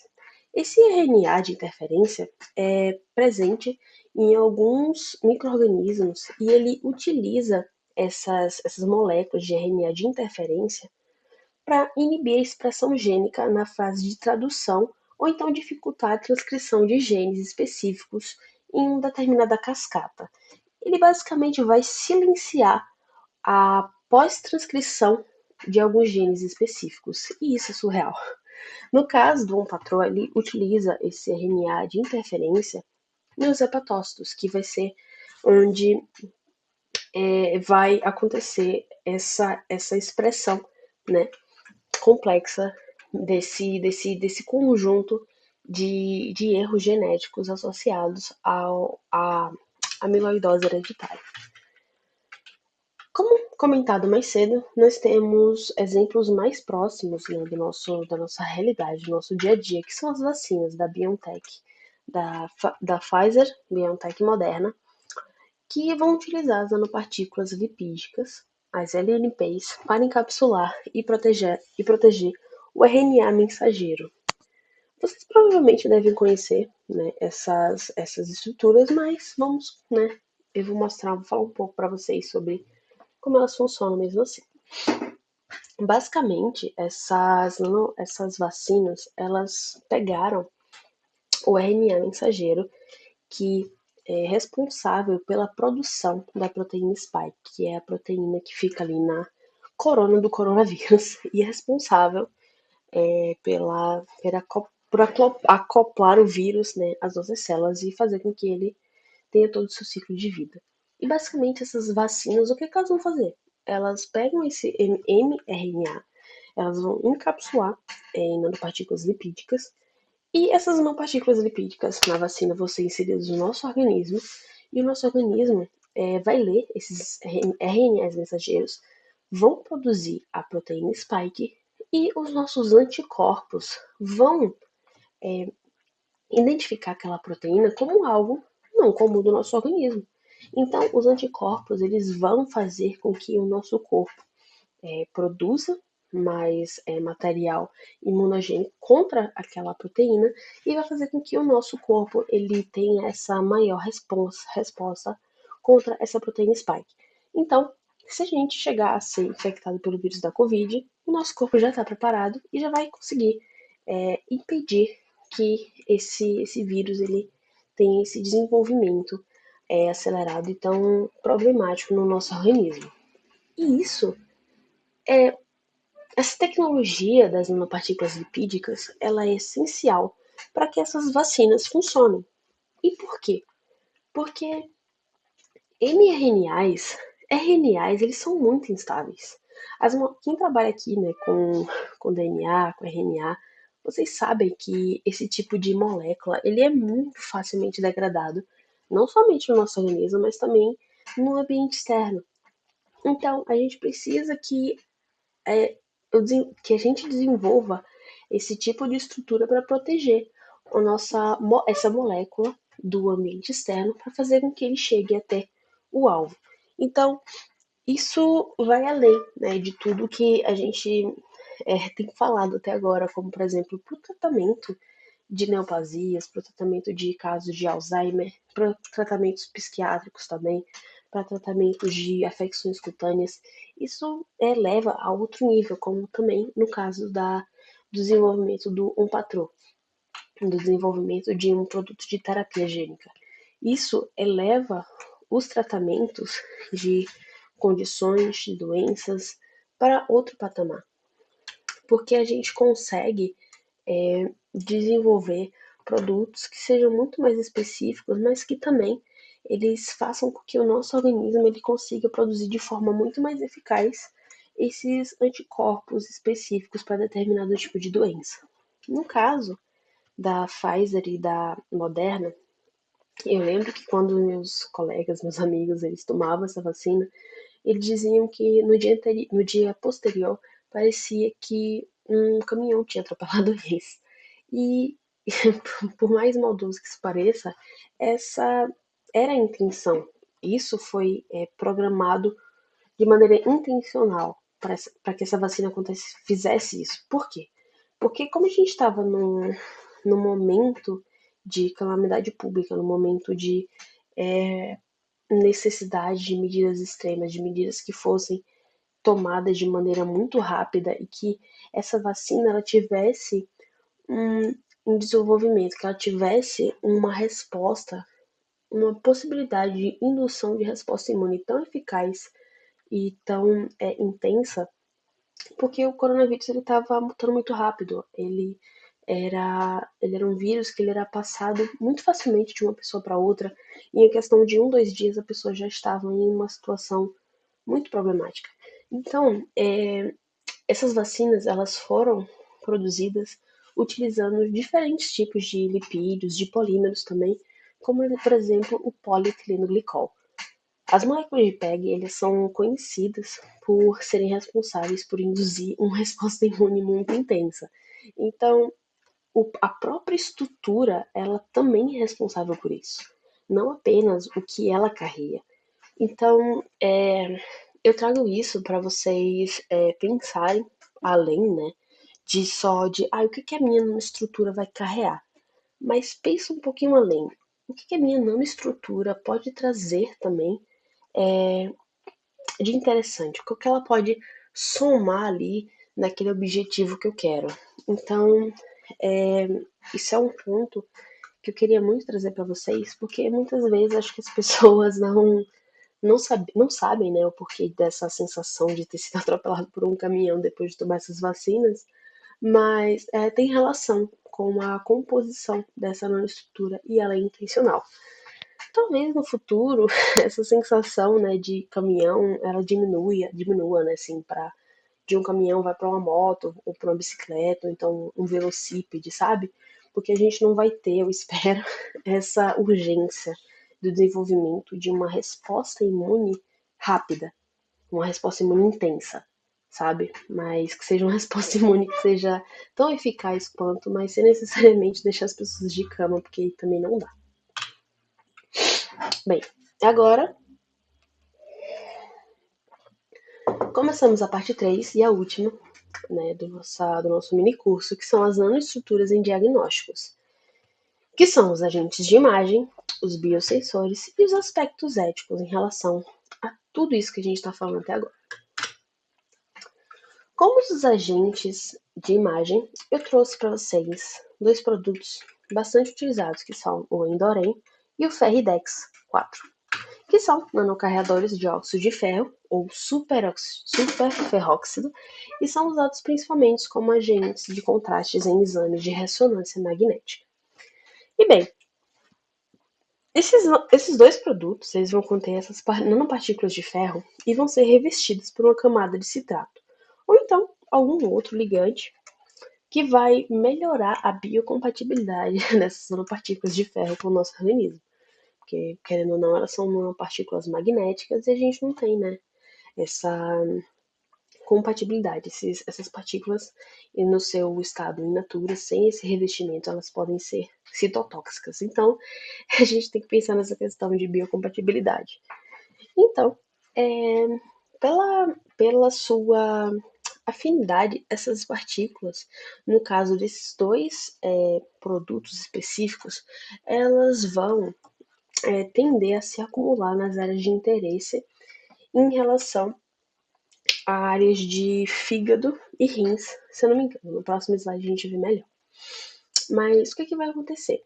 Essas partículas de ferro, elas quando entrarem, né, no nosso organismo e chegarem às partes das células anormais, elas vão tender a se aglomerar e quando a ressonância magnética emitir os seus sinais, ela vai fazer com que essas partículas de ferro elas apresentem uma maior intensidade. Essas nanopartículas vão apresentar aquela característica de comportamentos super paramagnéticos, então elas vão essa característica tem a ver com a sua transformação de energia magnética em energia térmica, mas também essas significa que essas partículas, principalmente, elas só vão apresentar essa capacidade de se magnetizar quando há a presença de um campo magnético externo. E quando esse campo magnético externo ele é retirado, essa magnitude ela some. Então, essas nanopartículas elas não vão se agregar no nosso organismo e elas vão ser facilmente excretadas depois do nosso organismo. A gente pode observar aqui, nessas imagens de ressonância magnética, elas vão se eles vão se acumular justamente nos tecidos anormais e elas vão apresentar essa coloração mais escurecida nas imagens. Isso vai trazer uma resolução de imagem muito melhor se a gente comparar com a utilização de outras moléculas, como por exemplo o gadolínio, que apresentam imagens um pouco menos específicas, um pouco menos bonitas, por assim dizer.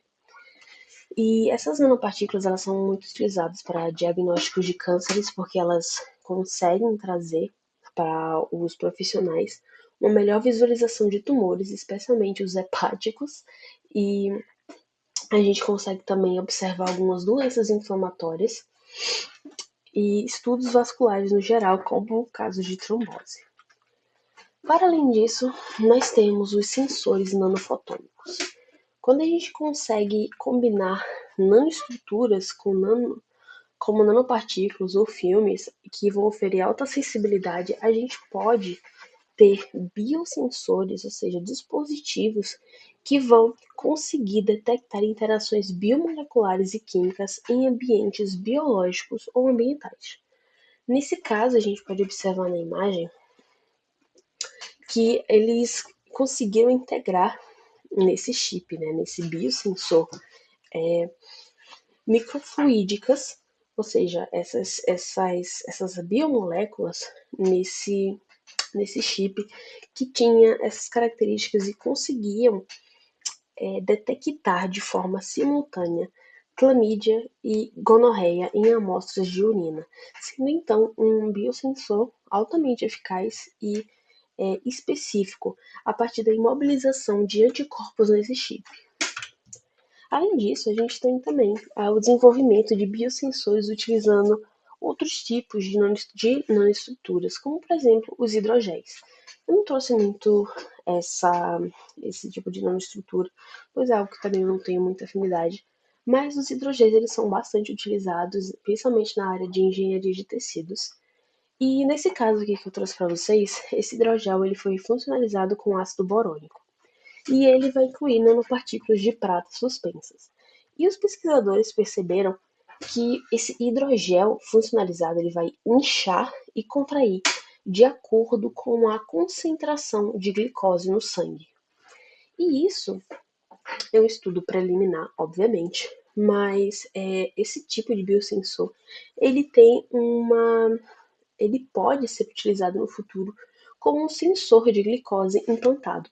Esse hidrogel ele pode ser acoplado a daqueles tipos de sensores para diabéticos que entra em contato direto com a circulação sanguínea.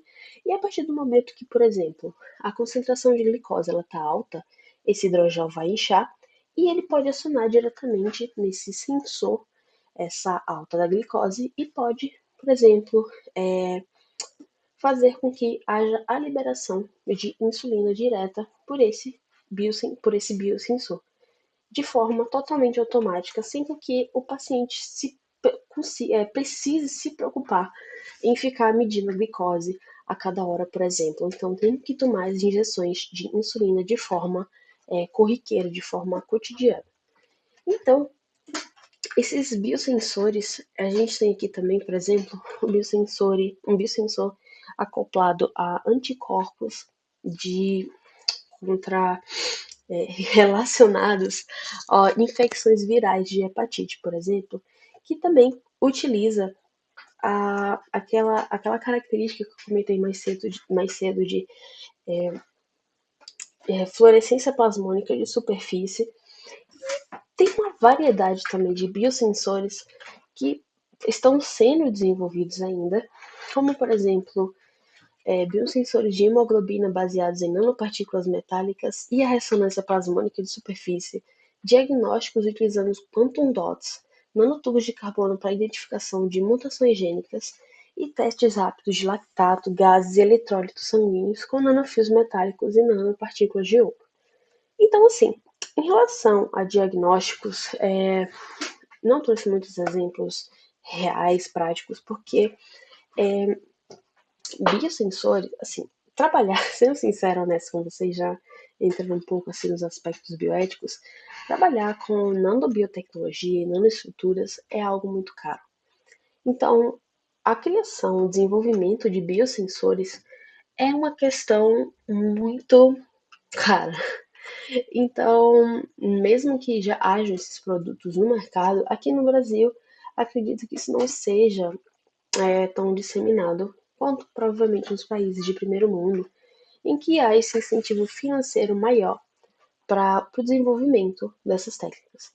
Então, mas eu queria trazer para vocês todos esses estudos que estão sendo feitos por pesquisadores ao redor do mundo e que, para vocês terem essa noção de que não apenas biomoléculas, mas, por exemplo, vocês podem ver aqui quantum dots, que são os pontos quânticos e nanopartículas de ouro e de prata e metálicas que podem ser utilizadas se a gente conseguir fazer essa relação, ou então conseguir aproveitar alguma característica que essas partículas tenham que possam fazer com que aquele diagnóstico ele seja mais preciso, que ele seja mais rápido, ou então que ele seja mais interessante naquele aspecto. A gente tem que ter, né, uma mente aberta e a gente tem que ter essa capacidade de fazer essa correlação entre a utilização desses dois materiais. Em relação aos aspectos bioéticos, que eu já comecei a puxar um pouquinho, a gente tem que, da utilização sempre de novas tecnologias, a gente tem sempre que pensar nos impactos na saúde humana que essa tecnologia nova ela pode acarretar. Além disso, a gente tem que ser sincero, a gente tem que ser honesto, que a nanobiotecnologia ela tem um potencial muito grande para desigualdade de acesso e riscos associados a elas. Então, a gente sabe que existem muitos benefícios relacionados à utilização dessa nanotecnologia, como uma maior eficácia terapêutica e menor toxicidade, mas também um maior potencial para tratamentos personalizados. Mas a gente também não pode deixar de ignorar que existem riscos e desafios à sua utilização. A gente tem que ser honesto, a gente tem que pensar que a utilização da nanotecnologia e nanoestruturas, ela não é tão recente. Ela não é tão longa, perdão. Ela é muito recente. Então a gente ainda não sabe que toxicidade a gente pode atrelar a elas a longo prazo. Não apenas para o nosso organismo, não é isso, mas especialmente para o meio ambiente. Em algum momento, esses polímeros biocompatíveis, eles vão sair do nosso organismo pelas vias excretoras, mas a gente talvez não sabe como é que esses polímeros, esses lipídios vão interagir nessa escala nanométrica com escalas totalmente diferentes no meio ambiente. Além disso, alguns materiais eles podem ter sim as características que a gente quer nessas interações biológicas, mas eles também podem ter algumas interações que a gente não está entendendo, que a gente não tem nem noção ainda. Além disso, existem algumas dificuldades relacionadas ao controle de nanopartículas no organismo. Então, às vezes, elas só podem não estar no local que a gente acha, porque elas têm essas outras características que a gente não tem nem ideia. Então, a gente tem que ter essa noção de que é necessário uma regulamentação e legislação relacionada ao desenvolvimento, né, esse avanço de nanocarreadores, porque a gente tem que sempre andar junto com a ética, para garantir a segurança, a equidade e sustentabilidade para todas as gerações. E para isso, no caso do Brasil, a Anvisa, ela está sempre de olho nesse desenvolvimento. A gente tem muitas políticas públicas para analisar essa questão de segurança e desenvolvimento de novas nanotecnologias e especificamente para introdução de novos produtos de nanotecnologia no mercado. A gente tem uma série de estudos, de ensaios de citotoxicidade, de biocompatibilidade, de risco, segurança, que a gente tem que fazer. A gente tem um relatório extenso de ensaios clínicos, pré-clínicos, que a gente tem que entregar para a Anvisa antes que esse produto chegue no mercado. Então, apesar de ter muita coisa que a gente não entende, eu não quero assustar ninguém, porque todos os produtos que a gente tem de nanobiotecnologia atualmente no mercado, eles passaram por esses processos de segurança. Por exemplo, as vacinas da Covid. Muita gente agora pode estar com medo, mas não é para vocês ficarem com medo, porque essas vacinas elas passaram pelos testes de segurança. Elas não teriam chegado até nós se elas não tivessem passado por esses testes de eficácia, segurança e compatibilidade. Além disso, a gente tem sempre que pensar na economia e no meio ambiente, até porque a gente vive no mundo capitalista e a gente tem que ser sincero. Os países de primeiro mundo têm uma vantagem em relação ao desenvolvimento dessas novas tecnologias em relação aos países subdesenvolvidos, como por exemplo o Brasil. Mas isso não é algo que a gente deva simplesmente desistir de trabalhar, porque a gente tem um potencial, sim. Beleza, a gente não pode, por exemplo, usar os mesmos polímeros que eles, Mas a gente tem esse poder de criatividade, a gente tem que abrir os nossos horizontes, a gente tem que conhecer os materiais, a gente tem potencial muito grande, por exemplo, ambiental e ecológico aqui no Brasil, a gente tem uma biodiversidade imensa que não tem em nenhum outro lugar do mundo, e a gente tem esse conhecimento e a gente pode e deve explorar ele. Obviamente que sempre com ética e pensando nessa sustentabilidade total, para além, né, de nós, seres humanos, como sociedade, mas também em nós, seres vivos, para com o meio ambiente. Então, eu queria terminar aqui, né, finalizar com vocês com essa frase, né, de que a nanotecnologia ela não é apenas uma ferramenta, mas ela é uma ponte para o futuro da medicina personalizada. Mas a gente não pode esquecer da ética e da sustentabilidade, porque a gente pode ficar muito impressionado, né, com as possibilidades que a gente tem com a nanobiotecnologia, mas a gente não pode nunca esquecer que não é só porque a gente pode que a gente deve. Então, eu queria agradecer a atenção de todos nesse mini curso. Espero que vocês tenham, pelo menos, conseguido absorver uma coisinha ou outra. Eu espero que eu tenha conseguido trazer um pouco dessa paixão que eu tenho por essa área para vocês. E eu queria agradecer, né, ao Congresso Nacional de Biotecnologia Online pelo convite de estar aqui ministrando essa palestra para vocês. É uma honra muito grande para mim. Queria agradecer à Universidade de São Paulo, à Faculdade de Ciências Farmacêuticas da USP, ao meu laboratório Nanobio, todo o apoio, infraestrutura que vocês estão me dando nos últimos anos, às fundações de fomento à pesquisa, FAPESP, CAPES, CNPq, que são as fundações que estão tornando possível, né, todo esse desenvolvimento, né, da minha carreira na vida acadêmica. E para quem ficar interessado, quem quiser entrar em contato, fiquem à vontade, é só lerem o QR Code que vocês vão ter acesso ao meu Instagram, ao meu site, ao meu e-mail, ao meu LinkedIn. Então, sintam-se à vontade para entrar em contato. E isso, eu espero que tenham gostado. Muito obrigada.